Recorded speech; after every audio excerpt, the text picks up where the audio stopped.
Sir Congress party కార్యాలయంలో గట్టు రామచంద్రరావు మాట్లాడుతున్నారు. లైవ్ చూద్దాం. ఏంటని చెప్పండి. మిమ్మల్ని గనక ప్రజల దగ్గరకు రానిస్తే, ఎన్నికలలో మీకు ఓట్లేస్తే నిజంగానే పోనీ మీకు అన్న క్రెడిబిలిటీ అనుకోవచ్చు. కడపలో ఇదే మాటలు చెప్పుకుంటే కడపలోకి పోతే చెప్పులతో కొట్టడం ఒకటి తప్పింది, చంపలు పగలగొట్టి పంపించారు మిమ్మల్ని. కొవ్వూరులో పోయారు, కొవ్వు పట్టిన మాటలలో మాట్లాడారు, కానీ కొవ్వు కరగదీసి ఇంటికి పంపించారు తెలుగుదేశం పార్టీ కాంగ్రెస్ పార్టీలని. ఈ రోజు మరో 18 ఎన్నికలు మన కళ్ళ ముందు కనపడతా ఉన్నాయి. నిజంగా మీకు ప్రజాబలం ఉంటే, నిజంగా ప్రజా దమ్ము మీ అమ్మటుంటే, నిజంగా ప్రజలు మిమ్మల్ని నమ్మితే, ఏ మాత్రం మీకు చీమునెత్తురు రాజకీయాలు ఉందని మీరు నమ్మినట్లయితే ఛాలెంజ్, ప్రజల దగ్గరికి పోయి తేల్చుకుందాం, ప్రజల మధ్యన తేల్చుకుందాం, మీరు మేము పోదాం పమ్మని చెప్పి ప్రజల్లోకి పోదాం పండి.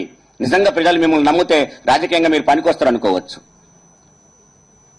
అధికార పార్టీ అయ్యుండి, ప్రధాన ప్రతిపక్షం అయి ఉండి 150 సీట్లు మాకుని అని ఆయన చెప్పి, 90 సీట్లు మాకుని అని వీళ్ళు చెప్పి, ఇద్దరు కలిసి జగన్మోహన్ రెడ్డి గారికి వచ్చిన మెజార్టీలో సమానంగా కూడా మీరు ఇద్దరు లేకపోతే కనీసం సిగ్గు అనిపించట్లేదా నేను అడుగుతా ఉన్నాను.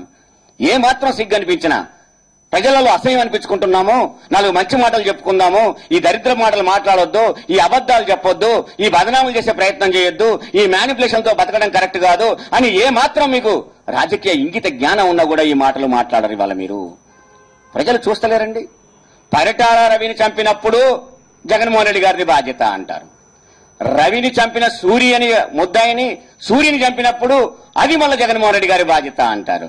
అంటే భానుమతి ఇవాళ సూర్య హత్య వెనక చంద్రబాబు నాయుడు పాత్ర ఉంది, తెలుగుదేశం పాత్ర ఉందని చెప్తా ఉంది. కాబట్టి దాన్ని బయటపడడం కోసం, దాని నుంచి తప్పించుకోవడం కోసం ఒక తప్పుడు కూతలు కూసే ప్రయత్నాలు చేస్తా ఉన్నారు.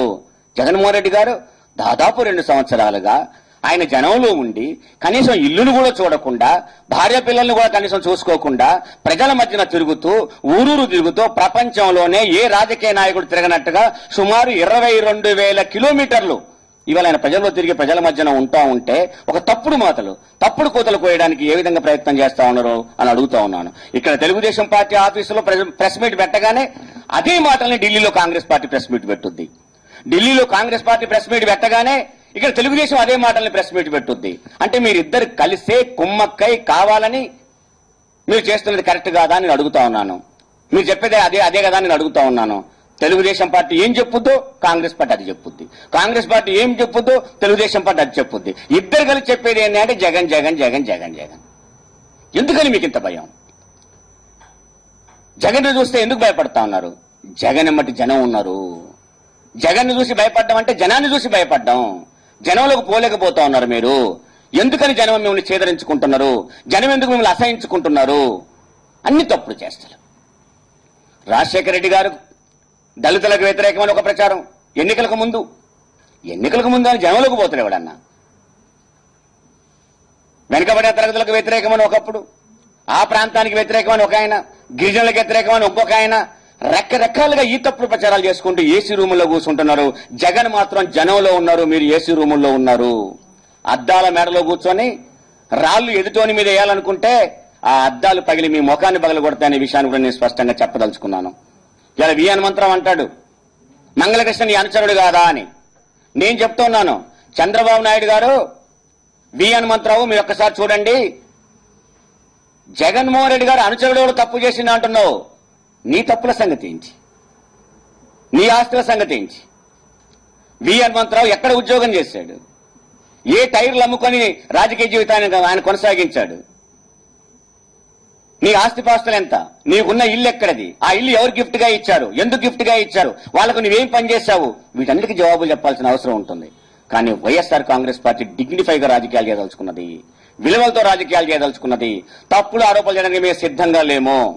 వ్యక్తిగత జీవితంలోకి పోయి వ్యక్తిగతంగా విమర్శించడం కాదు, రాజకీయంగా విమర్శించే దమ్ము వైఎస్ఆర్ కాంగ్రెస్ పార్టీకి ఉంది. రాజకీయంగా ప్రజల దగ్గరకు పోయే దమ్ము వైఎస్ఆర్ కాంగ్రెస్ పార్టీకి ఉంది. ప్రజా సమస్యల మీద పోరాటం చేసి ప్రజల అభిమానాన్ని చూరగొనే సత్తా వైఎస్ఆర్ కాంగ్రెస్ పార్టీకి ఉన్నది. అందుకని ఒక డిగ్నిఫై, ఒక విలువలతో కూడిన రాజకీయాలు, ఒక విశ్వాసంతో కూడిన రాజకీయాలు చేయాలని వైఎస్ఆర్ కాంగ్రెస్ పార్టీ భావిస్తున్నది తప్ప మీలాగా తప్పుడు కూతలు కూయాలని వైఎస్ఆర్ కాంగ్రెస్ పార్టీ భావించట్లేదని కూడా నేను చెప్పదలుచుకున్నాను. మీరు ఆ రోజు కూడా ప్రజలు ఇప్పటికీ అనుకుంటున్న తీరులో ఏం మాట్లాడుతూ ఉన్నారు? మీరు ఒకదానికి మీకు పొంతన ఉందా?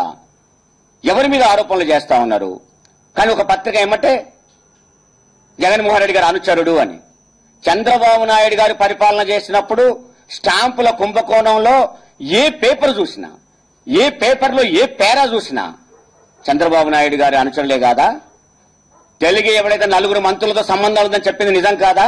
ఒక మంత్రి జైలుకు పోయింది నిజం కాదా? ఆ మంత్రితో నీకు కుంభకోణాలతో కుమ్మక్కున్నామని మేము చెప్తా ఉన్నామా? దొంగ నోట్ల ముద్ర గుద్దిన దాంట్లో నీ ప్రధానమైన అనుచరుడు కాదా? దొంగ నోటు దొరికినప్పుడు నీ అనుచరుడు కాదా? నువ్వు ఆయన ఎమ్మటి తిరిగినోడి కాదా? నీ పార్టీ లీడర్ కాదా? ఒక ఎమ్మెల్యే జైలుకు పోయినప్పుడు నీ అనుచరుడు కాదా? నీ ఎమ్మెల్యేలు జైలుకు పోవచ్చు, నీ మంత్రులు జైలుకు పోవచ్చు, మా నకిలీ కుంభకోణంలో సంవత్సరాల పాటు జైలు చేసి రావచ్చు, కానీ నీకు అనుచరులు కాదు. కానీ రాసిన ఈనాడు పత్రికకు మాత్రం చంద్రబాబు నాయుడు గారు అనుచరులు ఎవరు కనపడరు ఆయనకి. నకిలీ కుంభకోణంలో పేపర్లు నిండిపోయినా, స్టాంపుల కుంభకోణంలో నిండిపోయినా, దొంగ నోట దాంట్లో నిండిపోయినా, చంద్రబాబు నాయుడు అనుచరులు దొంగతనం చేశారనో, చంద్రబాబు నాయుడు గారు అనుచరుడు దొంగ నోట్లు గుద్దారనో, చంద్రబాబు నాయుడు గారు అనుచరుడు స్టాంపు కుంభకోణంలో జైలుకు పోయారనో. అసలు రామోజీరావుకు నీకున్న అనుచరగానంత మామూలుదా? రాయి నువ్వు కూడా రామోజీరావు మీద ఎన్ని కేసులు ఉన్నాయో. నా మీద ఇన్ని కేసులు ఉన్నాయి, 420 కేసులు ఇన్ని ఉన్నాయి, ఇన్ని నేను ల్యాండ్ గ్యాబరింగ్ కేసులు ఇన్ని ఉన్నాయని రాయండి. అలా వదిలిపెట్టి జగన్మోహన్ రెడ్డి గారి అనుచరుడికి ఈ కేసులున్నాయి, ఆ కేసులున్నాయి, ఈ కేసులున్నాయి ఈయన రాయటం, ఆయన వాడటం. 4 గాలి మాటలు, 4 కంపు కూతలు. ఓ గాలి ఆయన పేరెట్టి ముద్దుకృష్ణ నాయుడు. అన్ని గాలి మాటలు, నీ ఇష్టం వచ్చినట్టు మాట్లాడటమే. రాజకీయ నాయకుడికి అనుభవంతో మాట్లాడడం నేర్చుకోవాలి, ఒక పద్ధతిగా మాట్లాడడం నేర్చుకోవాలి. నువ్వే చెప్పు. పరిటాల రవి హత్య కేసులో జగన్మోహన్ రెడ్డి గారికి సంబంధం ఉంటా అంటారు, రవిని చంపిన సూర్య హత్య కేసులో జగన్మోహన్ రెడ్డి గారికి సంబంధం ఉన్నారంటారు, లేదు మరొక హత్య కేసులో జగన్మోహన్ రెడ్డి గారికి సంబంధం ఉందంటారు. మీ మాటలకి పంతం లేని విషయాలు. అసలు జగన్మోహన్ రెడ్డి గారికి ఈ కేసులకు ఏంటండి సంబంధం? జగన్మోహన్ రెడ్డి గారు స్పష్టంగా రాజకీయ విభేదాలతోనే కాంగ్రెస్ పార్టీ నుంచి బయటకు వచ్చి కాంగ్రెస్ పార్టీని ఛాలెంజ్ చేసి పోతా ఉన్నాడు. తెలుగుదేశం పార్టీ క్యాడర్ కూడా జగన్మోహన్ రెడ్డి గారి వెంట వస్తా ఉన్నది. 3,25,000 ఓట్లు వచ్చిన కడపలో 1,25,000 ఎట్లా తెలుగుదేశం పడిపోయింది? 2 లక్షల మంది తెలుగుదేశం పార్టీ కార్యకర్తలు జగన్మోహన్ రెడ్డి గారు ఎలా నడిచారు? కొవ్వూరు సీటు నీ సీటు. కానీ ఈ రోజు జగన్మోహన్ రెడ్డి గారి పార్టీ గెలుచుకుని వచ్చింది. ఎందుకు గెలుచుకుని వచ్చింది? తెలుగుదేశం క్యాడర్ కూడా నిన్ను నమ్మట్లేదు చంద్రబాబు నాయుడిని. ఎన్టీ రామారావుని నువ్వు ఏ విధంగానైతే వంచావో ఈ రోజుకు తెలుగుదేశం క్యాడర్ ఇంకా మర్చిపోలేదు. పోయి విజయనగరం పోయి ఇద్దరు కలిసి డ్రామా ఆడి ఎన్టీ రామారావుకు దండేసిందట. నేను అనుకుంటున్నాను తెలుగుదేశం క్యాడర్ లో వ్యతిరేకత వచ్చిన కొద్దీ రామారావుకి వెళ్ళి మళ్ళీ రామారావు కుటుంబాన్ని మళ్ళీ ఎక్కడ తెచ్చుకుంటారు అని భయపడి రామారావు చనిపోయిండు అని గుర్తు చేయడం కోసం దండేయడం తప్ప నిజంగా రామారావు మీద నీకు ప్రేమ లేదు. రామారావు మీద ప్రేమ ఉంటే నీ సభ్యత్వ పుస్తకాలలో ఎన్టీ రామారావు ఫోటోలు ఎందుకు తొలగించావని అడుగుతా ఉన్నా నేను. ఆ రోజులలో మీ ఛాంబర్లలో మీ రూములలో ఉన్న రామారావు ఫోటోలు ఎందుకు తొలగించారని అడుగుతా ఉన్నా నేను. నీలాంటి విశ్వాసఘాతకులు, అలాంటి విశ్వాసఘాతకులను పోడుకుంటూ తిరిగే 2-3 ఒక బ్యాచ్ ఈ రోజు ప్రతి కేసును జగన్మోహన్ రెడ్డి గారికి పూసే ప్రయత్నం చేస్తా ఉన్నారు. ప్రజలు దీన్ని సహించరు. మీరు ప్రజల్లోకి వెళ్ళి ఈ మాటలు చెప్తే, ఇక 4 గోడల మధ్యన కూర్చొని చెప్పడం కాదు, ప్రజల్లోకి వెళ్ళి ఈ మాటలు చెప్తే మిమ్మల్ని చెప్పులతో కొడతారు ప్రజలని చెప్పేసి నేను మరొకసారి మాట్లాడని కూడని మాట అయినప్పటికీ కూడా నేను చెప్పదలుచుకున్నాను. ఇప్పటికైనా వ్యక్తిగతంగా ఈ విధంగా తప్పుడు చేస్తాను మానండి అని చెప్పి నేను తెలుగుదేశం పార్టీకి కాంగ్రెస్ పార్టీకి ప్రత్యేకంగా నేను హెచ్చరిక చేస్తా ఉన్నాను. నేను ఒక మాట చెప్తున్నాను, సంబంధం అంటే అర్థం ఏంటండి? నేను అడిగేది అదే. కృష్ణ యాదవ్కు చంద్రబాబు నాయుడుకు సంబంధం లేదా? నేను ప్రశ్నిస్తున్న జవాబు నువ్వు చెప్పు. కృష్ణ యాదవ్కి సంబంధం లేకుండానే ఆయన మినిస్టర్గా తీసుకున్నాడా? అంటే నకిలీ స్టాంపుల కుంభకోణం అంతా చంద్రబాబు నాయుడు పాత్ర ఉందా? ఆ స్టాంపుగా నేను భావిస్తాను చంద్రబాబు నాయుడు చెప్తాడా?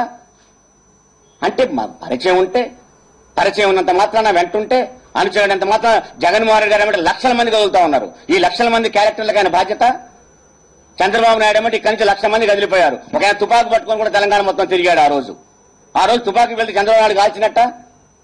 నేను అడిగే ప్రశ్నకు జవాబు చెప్పాల్సిన అవసరం ఉన్నది. నువ్వు నకిలీ స్టాంపుల కుంభకోణంలో నువ్వు బాధ్యుడివా? కృష్ణ యాదవ్ నీ అనుచరుడు కాదా? నీ మంత్రి కాదా? దొంగ నోట్ల ముద్ర గుద్దిన వ్యక్తి నీ అనుచరుడు కాదా? నీ పార్టీ లీడర్ కాదా? నీ పార్టీ లీడర్ అయితే నీకు బాధ్యత లేదా? నా అనుచరుడే దొంగ నోట్ల ముద్ర గుద్దాడు, నేను దానికి బాధ్యుణ్ణి, ఆ నోట్లకు నీ కూడా అమ్ముకున్నానని చెప్పనండి. అంటే నీకు ఒక న్యాయం, పక్కవాడికి ఒక న్యాయమా? అంటే జగన్మోహన్ రెడ్డి గారితో ఎవరు మీటింగ్లకు వచ్చినా, ఎవరు అనుచరులుగా ఉన్నా అన్ని క్యారెక్టర్లకు ఆయన బాధ్యుడు అవుతాడా? దానికి వీళ్ళు అంగీకరిస్తారా? ఈ రోజు నుంచి ప్రతి ఒక్కరిని అనుకుంటే ఇదే చంద్రబాబు నాయుడు గారు మద్యం కుంభకోణంలో నేను డబ్బులు ఇచ్చినాను నున్న రమణ తెలుగుదేశం పార్టీ లీడరు, నేను లంచాలు ఇచ్చినని చెప్పాడు, నేను సిండికేట్ లీడర్ అని చెప్పాడు. నీ తెలుగుదేశం లీడర్ సిండికేట్ లీడర్ అయినప్పుడు ఆ మద్యం కుంభకోణంతో నాకు కూడా సంబంధం ఉందని చంద్రబాబు నాయుడు చెప్తాడా? నాకు సంబంధం ఉందని చెప్పి చంద్రబాబు నాయుడు అనుచరులు ఉన్నారామని ఈనాడు పేపర్ రాస్తుందా? అంటే దీని అర్థం ఏంటి? ఎవరన్నా ఒక మాట ఎక్కడన్నా ఒక తప్పు జరుగుతా తప్పును తీసుకుపోయి జగన్మోహన్ రెడ్డి గారికి రాయాలని ఎందుకు పూస్తున్నారు అంటే ఏకైక కారణం వాళ్ళు పెట్టిన కేసులలో ఏ ఒక్కటి నిజం లేదు కాబట్టి, ఏ నిరూపణ కావట్లేదు కాబట్టి, ఏ సాక్ష్యాలు దొరకట్లేవు కాబట్టి, జగన్మోహన్ రెడ్డి గారు ఏ తప్పులు చేయలేదు కాబట్టి ఏదో ఒక తప్పు తీసుకొచ్చానికి వృద్ధి ప్రయత్నం చేస్తున్నారు తప్ప మరొకటి కాదు అని నేను చెప్పదలుచుకున్నాను. బాగా లైవ్ లో చూసాం. జగన్ పై జరుగుతున్న దుష్ప్రచారాన్ని గట్టు రామచంద్రరావు తిప్పికొట్టారు. కాంగ్రెస్ టీడీపీలు రెండు జగన్ చూసి భయపడుతున్నాయని, అందుకే అద్దాల మెడల కోసం రాళ్లేస్తున్నాయని చెప్పారు. జగన్ పై వ్యక్తిగత దుష్ప్రచారాలు మానుకోవాలని హితో పలికారు.